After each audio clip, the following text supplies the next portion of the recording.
Hello guys, Assalamu alaikum. Myself Tanbir Ahmed and welcome to my another video. So guys, আজকে আমরা যাচ্ছি আমাদের গ্রামের বাড়িতে। তার জন্য আমরা বাসা থেকে বের হয়ে রিক্সা নিয়ে নিলাম। রিক্সা থেকে নামার পরে এখন আমরা উত্তরা থেকে বাসে উঠব। তো আমরা এখন বাসে উঠে যাচ্ছি। ওঠার পরে হাফসাকে আর আপুকে ওদের সিটে বসিয়ে দিলাম। আমিও সিটে বসে গেলাম। বসার সাথে বাসটি ছেড়ে দিল। আমরা অনেকদিন পরে আমাদের গ্রামের বাড়িতে যাচ্ছি। তো আমাদের গ্রামের বাড়ি হলো চাঁদপুর জেলা মোহনপুর গ্রাম। চাঁদপুরের পরে আমাদের মোহনপুরকে বলা হয় ইলিশের বাড়ি।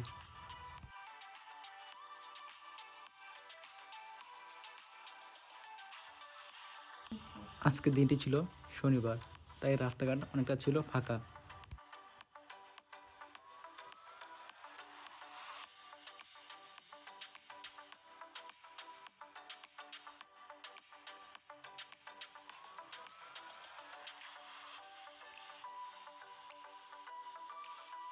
আজকে রাস্তাঘাট অনেকটা ফাঁকা থাকার কারণে আমরা ঘন্টা দুয়েকের মধ্যে চলে আসলাম আমাদের নারায়ণগঞ্জে। তারপর আমরা বাস থেকে নেমে রিক্সা নিয়ে নিলাম। রিক্সা নিয়ে চলে আসলাম নারায়ণগঞ্জ লঞ্চ ঘাটে।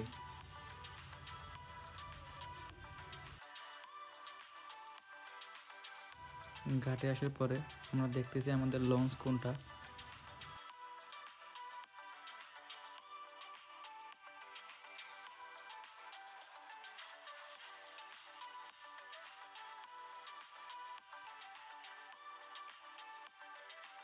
পেয়ে গিয়েছি আমাদের লঞ্চ। তো আমরা এখন লঞ্চে উঠে গেলাম।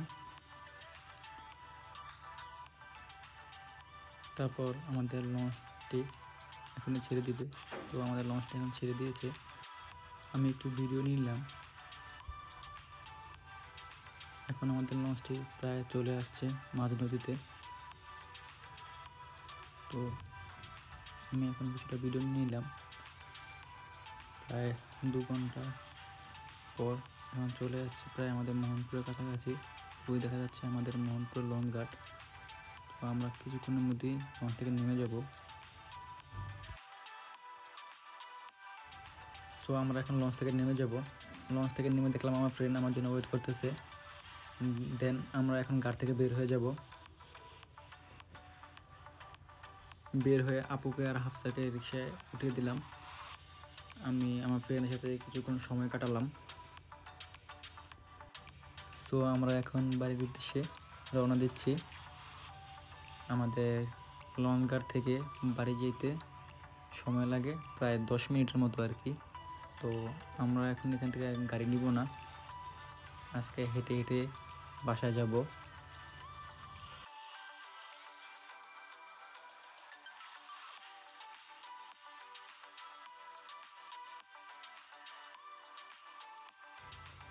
এটা হলো আমাদের দশানী মোহনপুর উচ্চ বিদ্যালয়, যেখানে আমার প্রায় 10টি বছর শিক্ষা জীবন পার করেছি। এর পাশে হলো মোহনপুর পর্যটনের পার্কিং স্পট।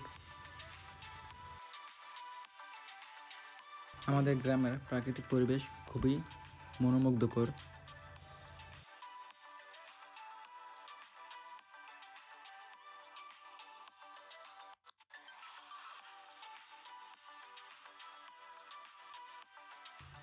এটা হলো মোহনপুর পর্যটন কেন্দ্রের 1 নম্বর গেট। সো আমরা এখন বাড়ির প্রায় কাছাকাছি চলে আসছি। তো আজকে ভিডিওটা এই পর্যন্তই। ভিডিওটি ভালো লাগলে like, comment, share and subscribe করে দিবেন।